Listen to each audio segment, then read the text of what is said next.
Okay. Corey, I'll let you take it away. And Okay. box.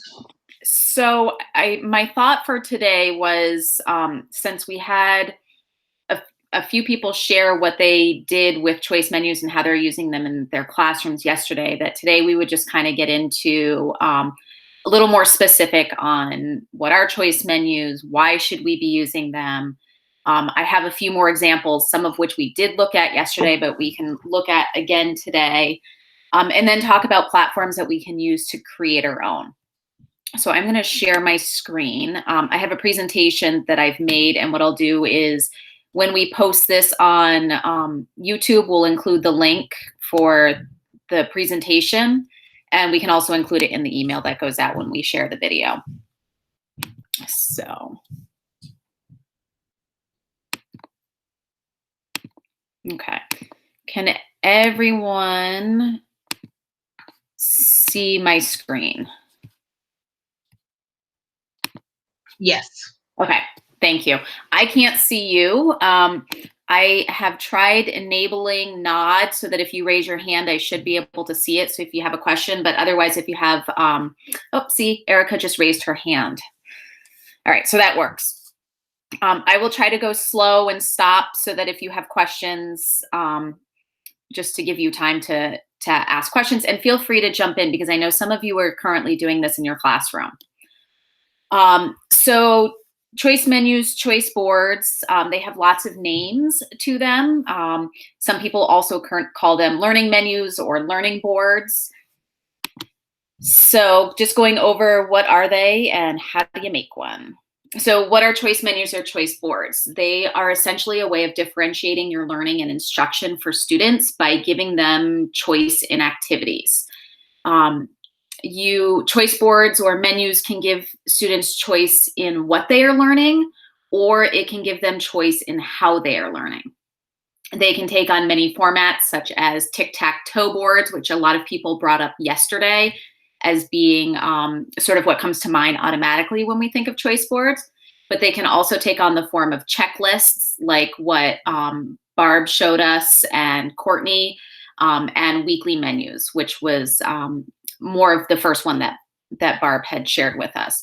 But the format of what a choice menu or a choice board looks like is really up to you. So why do we use them? The reason that we choose to use choice menus is because it's meant to engage our students. Not every student learns in the same way or at the same pace. So the choice menu really helps to facilitate differentiated instruction. It can take into account our students' learning styles because it can give them choices of the format that they're learning. And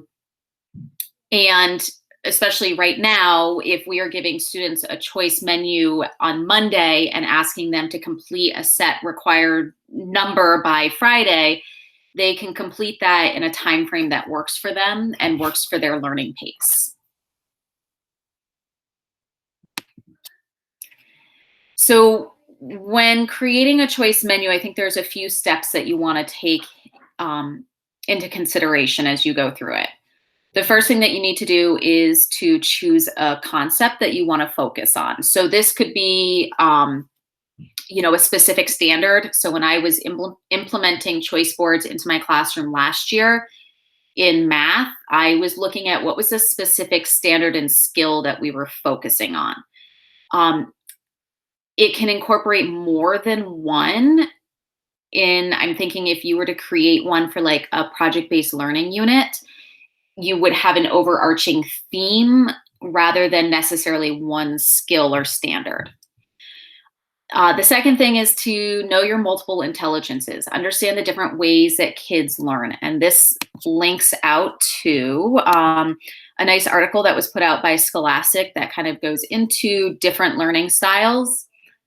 If we scroll down, and it goes into different activities. So I thought this was a really great place to go, that if you're not sure of a good activity to match different learning styles, they list a bunch of different things right here that you could take a look at.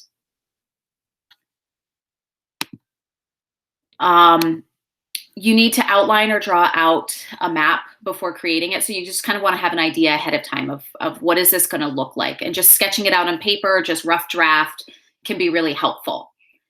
You want to make sure that you have a list of the ideas, the skills, the strategies that you're going to be using to match those multiple intelligences that I listed up in step 2. And then the final thing is to actually just make the choice board with the tool of your choice. Some things that you're going to want to consider, especially right now, since we are not face-to-face with our students, is that we do not want to overwhelm our students, our families, or ourselves, especially if this is new for you. So starting off by giving fewer choices, and then you can expand later. So I'm going to use Courtney as an example. I hope you don't mind. But she started off the first week with giving her students a choice menu that had specific assignments they had to complete each day. So she did not give them a whole lot of choice. They were pretty much getting used to the format of looking at, hey, here's day 1, or here's Monday. Here are the things that I need to go through and check off. And as time has gone on, her lists or her choice menus have gotten a little more complex to include choices that her students can choose in addition to required assignments. You want to decide if you want to have one choice menu per content area or if that's too much. So kind of weigh the pros and cons of having a choice menu per content area versus designing a choice menu that can encompass all of your content areas in 1 week. And then if you are departmentalized or middle high school teachers, can you find a way to work with your team to create something? And yesterday we looked at the special schedule. So students just have one thing to look at rather than having to go into multiple classrooms or looking at multiple choice menus. For our middle and high school teachers, by creating something together, this also gives you an idea of how much work other teachers are asking students to complete, so that we're not overwhelming our students with too much. So some tools that you could use for creation, you can use a Google Doc. Google Slides is my personal favorite. I just feel like it's really easy to manipulate things within Google Slides, and I can create multiple slides for multiple choice menus. Google Draw is another one that I've seen used, and then Padlet, if you've not used Padlet, I know Courtney has used that in the past for a choice menu. So I put the link right here if you're interested in Padlet, that you could take a look at that. So I have some, actually, I'm going to stop right there and unshare my screen for a second.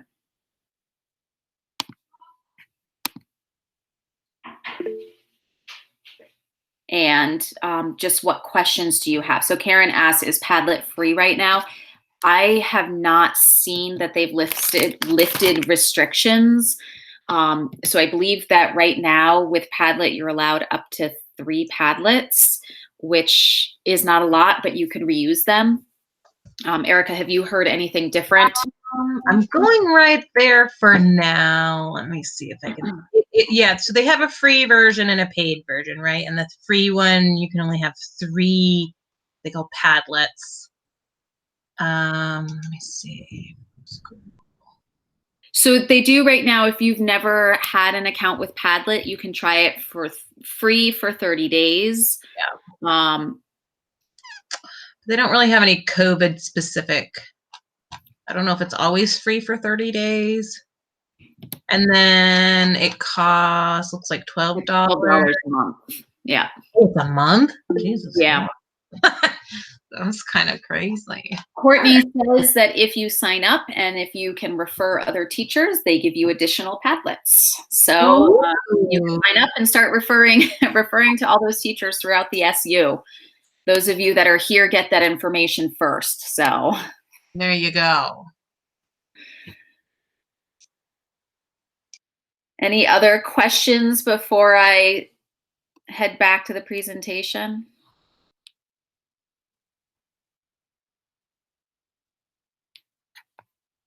Okay.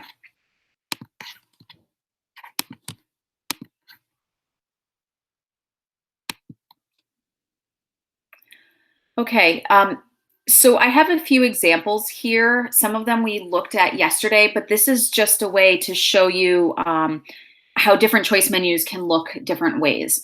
This was an example of a high school choice board that I shared out already.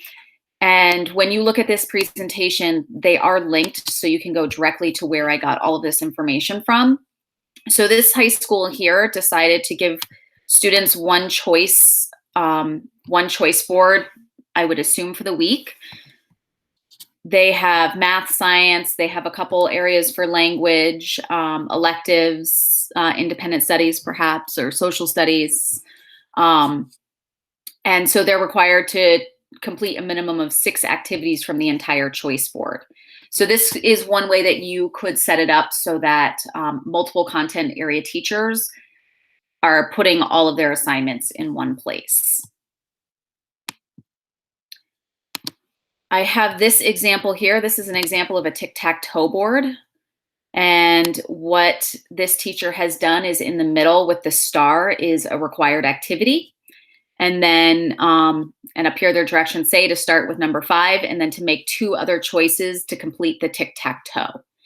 If you click on this link and go to this website, they have quite a bit of information about creating interactive learning menus, choice boards, whatever you want to call them. And they have a few other examples. But if you like this tic-tac-toe method right here, if you click, they can give you a blank template that then you can use yourself so that you don't have to go and design something new. And she gives lots of examples of how she's used them. So novel study, down here, using it for PD for teachers. There's another digital menu here that was created with the Google slide as an example that you could click on to see another example. This one right here was created, let's see, that same website is just another example. And I want to say that, oops, it's leading me to the same place. I might have to update that link. I believe that this one right here was created in a Google drawing. So I will go through and update that link.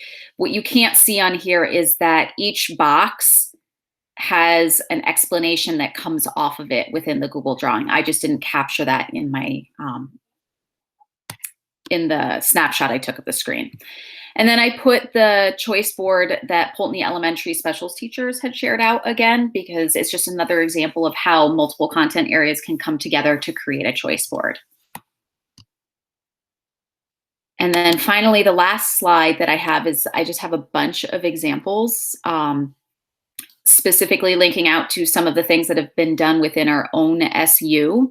And then somebody had asked for information on that, on those multiple intelligences. So I had linked an additional menu right here. And if you scroll down, this one's got a lot of examples in it, that tic-tac-toe board again. But if you scroll down to page 8 right here, they list out lots of activities to match each of those learning styles.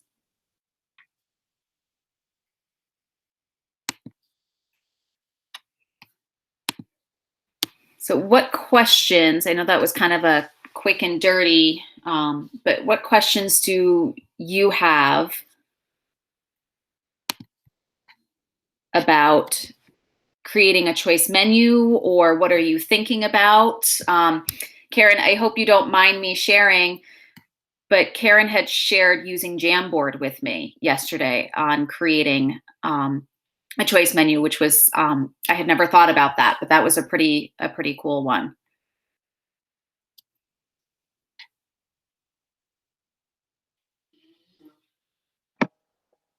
Thank you. I just didn't want to show the background. I've got my class list behind me. Before, when I wasn't supposed to do this and sitting on the bed, I had the cross behind me, so I kind of can't win. I don't want to have all this stuff out there if it's going to go on YouTube. Yeah, this is helpful. Thank you. I'm wondering, oops, for you, like what questions do you have to get you guys started? Are you still having some wonderings about like how you can do this in your own class that maybe doesn't make sense to you?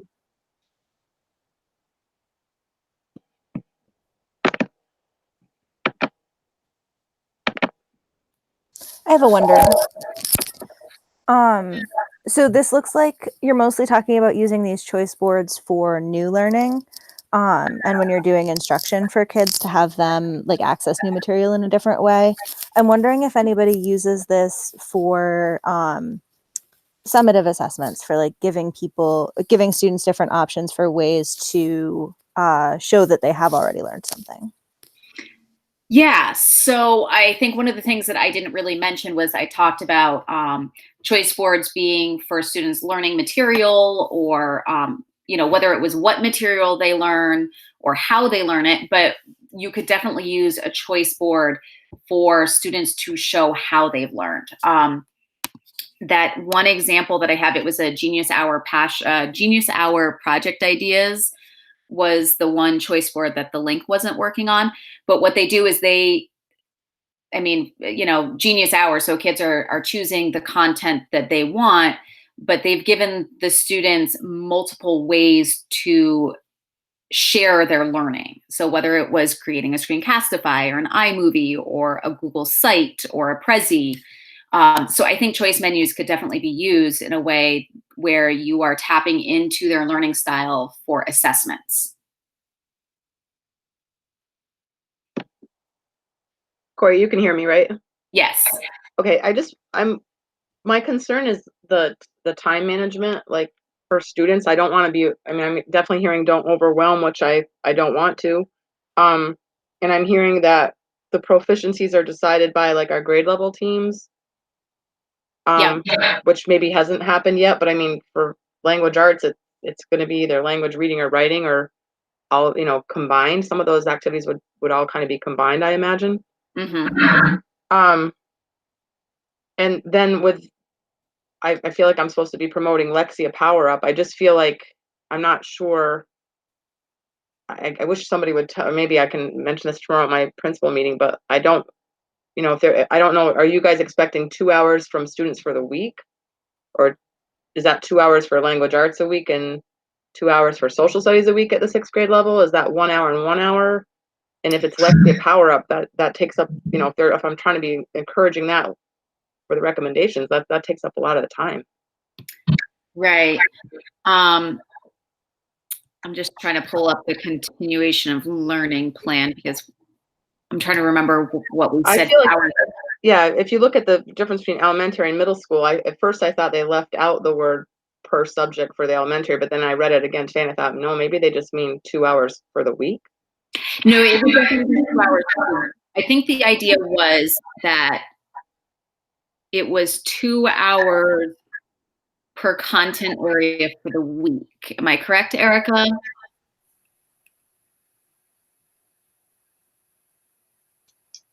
That was my understanding, and I'm trying to also go back to the original document. See, I read it as 1 to 2 hours. Wasn't it 1 to 2 per day? What? I read it as 1 to 2 hours of work provided to students per day, which I think in the end averages out to, if you were to do the content areas, 1 hour to 2 hours per week. Yeah, I think for the middle and high school level, they did not.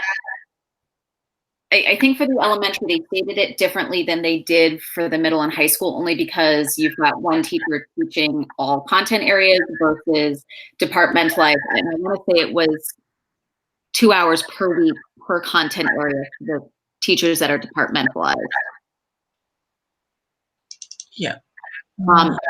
And Karen, I think that talking to Jay and to Joe would probably be the best thing about if they're really requiring you to do Lexia, or whether that's just an available option for you. Okay, yeah, that sounds like a good idea, because that really just takes up a lot of the time, and I want to honor everybody, the reading specialist and the students, and also do my job too.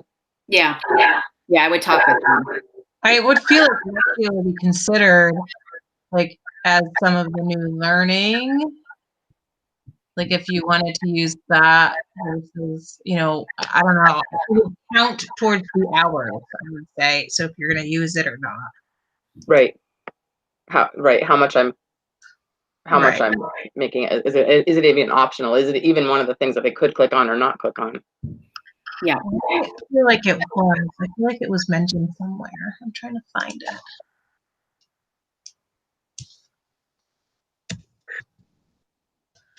No.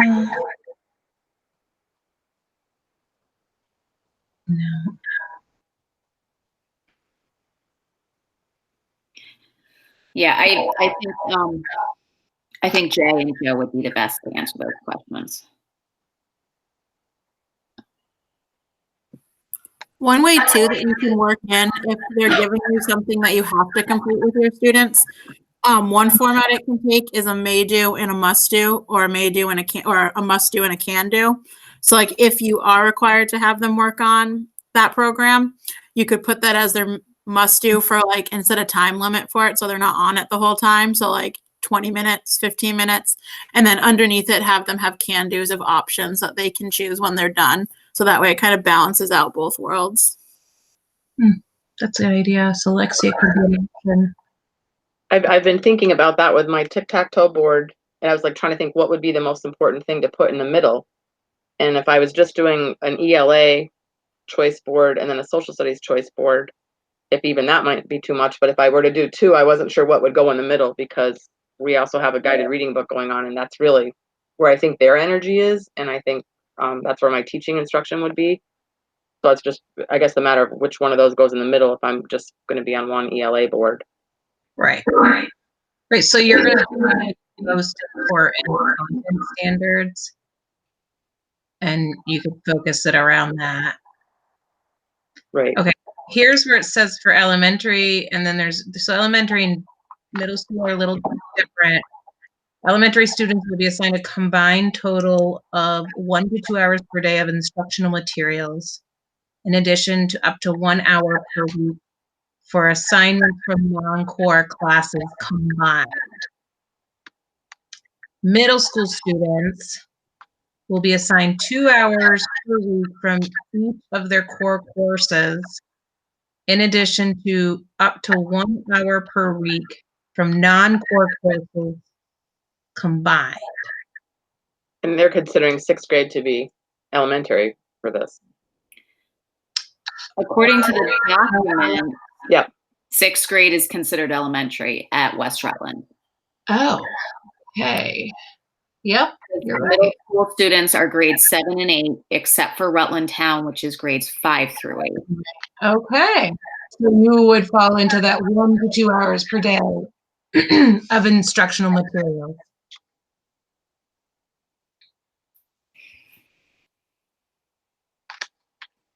So no more than 2. So you would have to collaborate with Barb. You each assign, no more than an hour, I guess, because you guys have 2 subjects you both teach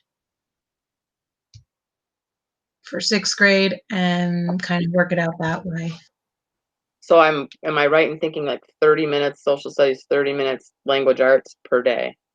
If I were to share it equally. Okay, so I'm whole, right, they want you to do it per day versus a week view. That was interesting. Okay. Yep. Well, that narrows a lot down.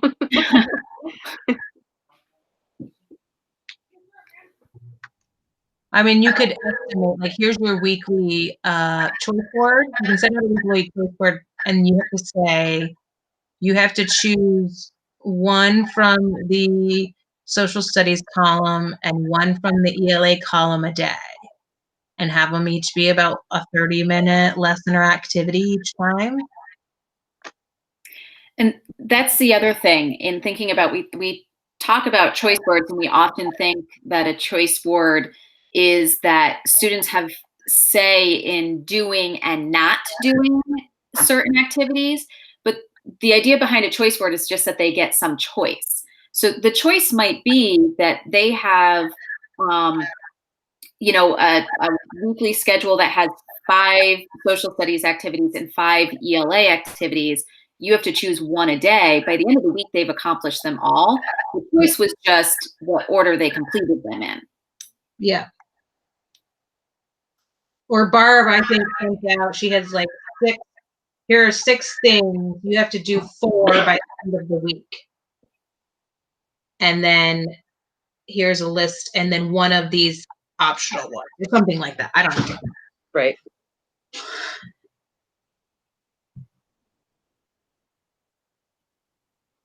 But yeah, right. If they choose the order in which they do them, it's also a choice. Okay, no, this has been helpful. It's doable. It's just there's a lot to cut out. Oh yeah, you're going to be cutting out a significant amount. So like that's why they want you to focus on like what is it, 2 or 3? 2 or 3 proficiencies per content area. Yeah. I mean, there's a lot that we don't cover by the end of the year, and that's okay because we're all going to be there and we're all going to be playing catch up next year. You know, finding ways of having content areas spill over into one another can be a really good way. So, you know, creating a proficiency-based learning or a project-based learning unit could be really helpful because then you're going to cover, you might potentially even cover more than the 2 to 3 proficiencies, but it doesn't feel like additional work because it's all tied together. Right, that makes sense. Right, so, because you can leverage the social studies work to cover your ELA standards. So for like example, I'm combining reading and writing for the next couple weeks after break. So we're doing a project with informational reading and research and then like opinion writing. So I put the 2 of them together. So that's their must do every day for ELA is to work on that. And if they finish it by the end of the week, then they're all set. And then at the bottom, I have like a whole bunch of choices for math and ELA, and they can pick what choice they want to work on. It's either 1 additional choice or 2 additional choices, depending on how much work was assigned above in ELA, math, and science and social studies. So it averages that 1 to 2 hours a day. But that really helped to like cut their workload down by putting writing and reading together for them. Yeah. I like that idea. I just, you know, I wish I had been a better, bigger picture person. You know, I sent them home with, you know, we had students there those 2 days, and we're still trying to plan stuff to send them home with for what we thought was 3 weeks. So I've sent them home with fiction books that I think they're into. You know, they seem to be into them. But like, you know, I would rather, you know, like going forward, I would rather be sending them home the informational books, like And Then What Happened, Paul Revere, and the social studies nonfiction books that I had to combine it. So I don't know if I'm supposed to, I mean, I feel like I don't want to have them abandon the books that they're into.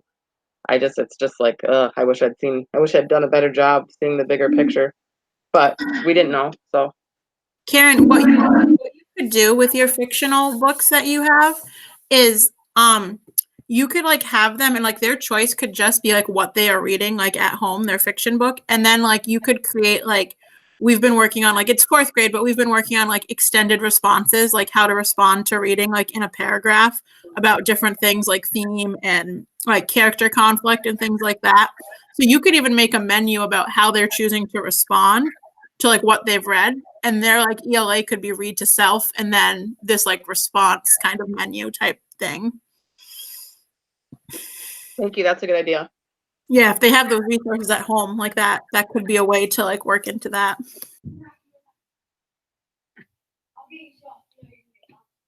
All right. Well, sorry, I'm hogged up all the time. No, I think that's great. These are good questions, Karen. Yeah, we have to also remember we're not exactly sure when we're going to be done with school. So keep that in mind, that the rumors that we've been hearing are we're not going to go as late as we think that we would have normally gone if we stayed in school. We don't know what that means yet, but maybe early June. But definitely probably not as late as what were we spilling into, like the week of the 22nd or something at this point. I highly doubt it. I bet we're going to be done in the first part of June. So that's like 6 or 7 weeks of after break of learning. That's good to know, or to put a bug in my ear, I guess. Yeah. I don't know when we're going to hear about this, but that's the feeling that, I don't know, Corey, I feel like that's the feeling we're getting. Yeah, I do know. Sorry. I do know that I believe the governor has forgiven the past few weeks where like attendance didn't need to be taken and things like that. So, you know, I think schools are thinking that if they were taking attendance or if they have a way to I don't know, somehow say that students were participating, that could count towards our days and perhaps get out earlier. So I don't know. We'll see. Yeah. And if we do go to like, you know, mid-June, it's still only like 9 weeks. So it's not a lot of time. You're going to make, you know, if you're planning by the week, you're going to be planning 9 weeks of choice menus.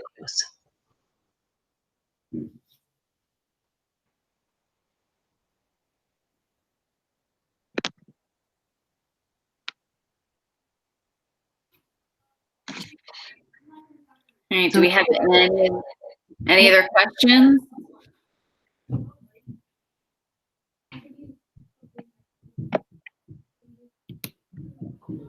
Okay. We're about out of time anyway. So if you have any questions, you're welcome to email any of us. Corey's available, right, Corey? Yep. Yeah, reach out if you want to dive into this further, if you want to create something together, you know, reach out to any of the coaches, and we can work with you. Awesome.